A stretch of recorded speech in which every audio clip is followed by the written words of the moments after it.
ንስድራ ቤተይ ክናብ ሓላፍነት ኣለኒ ነዚ ሓላፍነት ድማ ኣርዚነ ይዝርዮ ሳላ ናብ ሕብራት መንግስታት ኣሜሪካ ዝመጻእኩ ብዙሕ ናይ ስራሕ ዕድል ረኺበ በቲ ሰርሑ ድማ ሕበኔ ኣብ ዝነብረሉ ከተማ ኮቪድ-19 ንፈለማ እዋን ምስ ተረኽበ ክሓምም ከም ዝኽእል እኳ እንተፈለጥኩ ስራሕ ግን ደው ኣይበልኩን ንስድራ ቤተይ ክናብ ነይሩኒ ማሕበረሰበይ ድማ ቀረ ምግቢ ኻባዮም ዝወስዱ ነይሮም ብስርሐይ ምኽንያት ሓደ ካብቶም ቀዳሞት ተኸተልቲ ነይረ ሰበይተይ ከዓ ድሕሪ ሒደሶም ተኸቲባ እንደቅና ክናቢ ከም ዘለና ስለ ንፈልጥ ዱልዱላት ክንከውንን ጥዕናና ክንሕልውን ነይሩና ክልቲኦም ደቅና ዕቁባና የድልዮም እዩ ዓብዮም ሓዳሮም ምእንቲ ክገብሩ እተኻለና ዘበለ ንገብር ኣለና ናብ ቤት ትምህርቲ ንሰዶም ባህልታትና ድማ ንምህሮም ኢና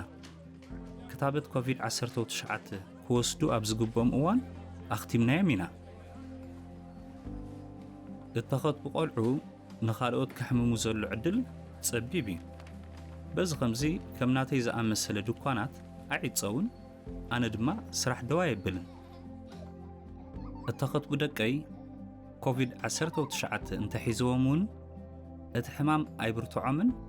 ወይ ነባር ጉድኣት ኣይሓርግሎምን እዩ እቲ ክረኽቦ ኢለ ዝፅዕረሉ ዘለኹ መጻኢ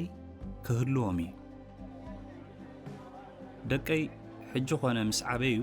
ኣካል ማሕበረሰብና ክኾኑ እዩ ዝደሊ ከምቲ ኣነ ዝናብዮም ዘለኹ ንሳቶምን ንኻልኦት ክናብዩ እደሊ እየ ክታበት ኮቪድ-19 ዝተኸተብሉ ምኽንያት